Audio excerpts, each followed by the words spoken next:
아이들은 어떻게 배우고 어떻게 성장하는지.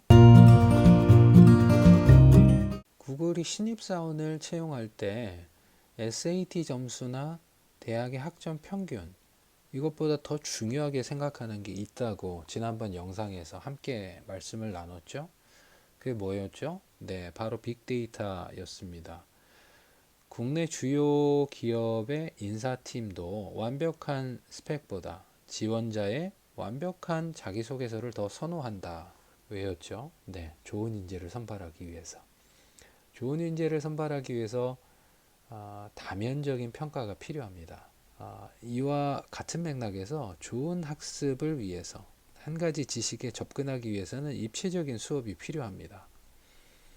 아이들은 어떻게 배우고 어떻게 성장하는지 학습에 대해서 이야기를 나누도록 하겠습니다.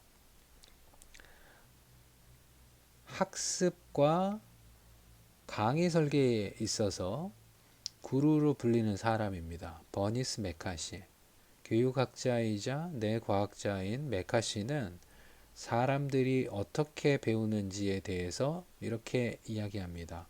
간단히 요약하면요.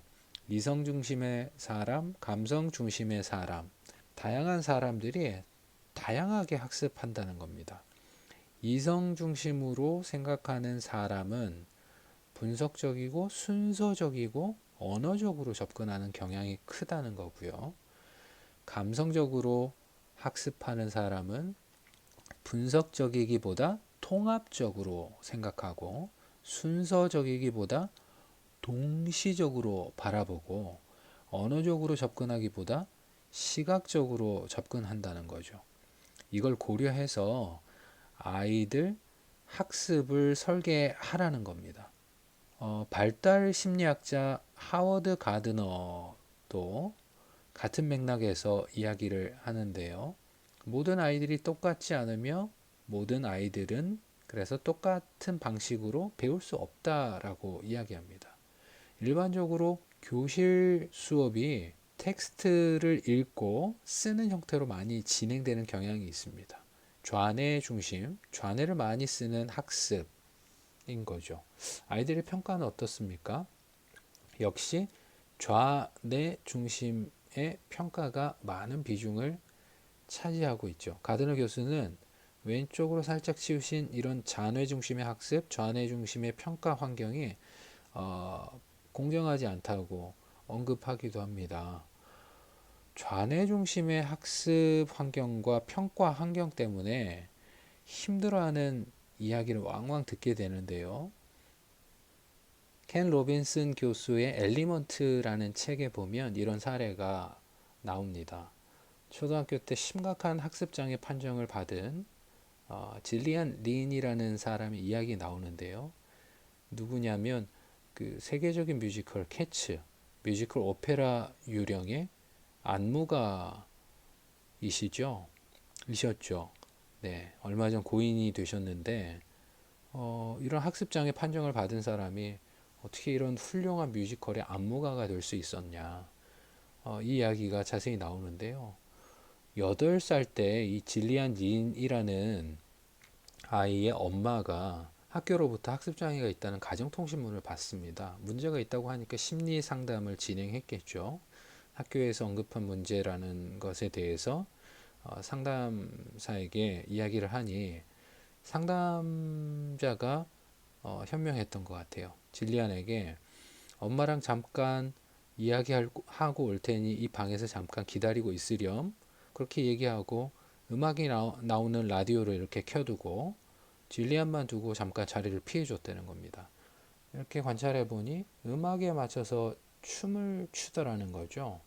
상담 내내 의기소침하고 힘들어 보였던 아이가 음악에 맞춰서 춤을 추기 시작하고 그 표정이 무척 밝아지고 좋아지더라는 겁니다.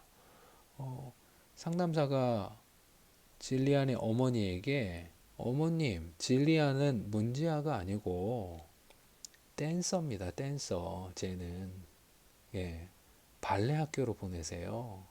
이렇게 조언을 하게 됩니다.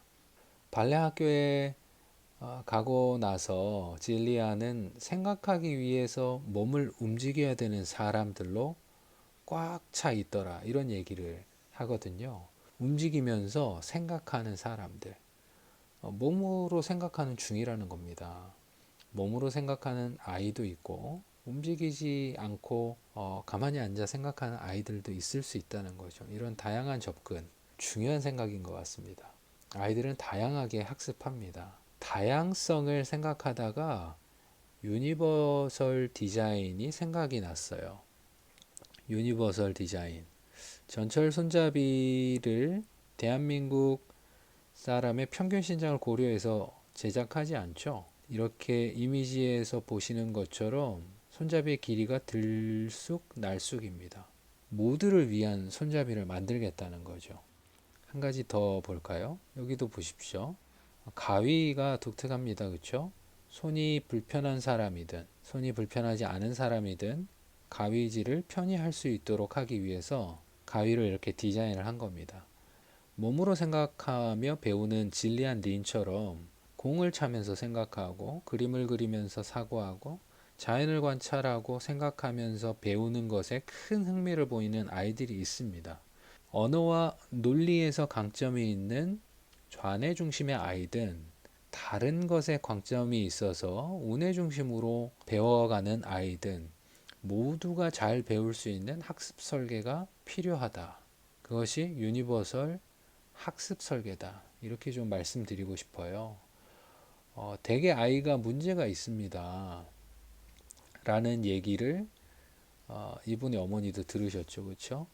질리안 린처럼 에디슨 엄마도 학습장애 진단을 받았었죠. 몸소 체험하며 달걀을 품고 앉아있는 아이가 있을 수 있어요. 어머니들에게 꼭 드리고 싶은 메시지가 있습니다. 오늘 영상을 이 메시지를 드리면서 마무리하고 싶은데요. 질리안 린이나 에디슨처럼 강력하게 메시지를 엄마와 선생님에게 보내는 아이들이 있어요. 아이의 강점이 레이저처럼 뿅 하고 뿌슝 하고 발사되는 경우죠. 반면 서치라이트처럼 빛이 분산되는 경우도 있습니다.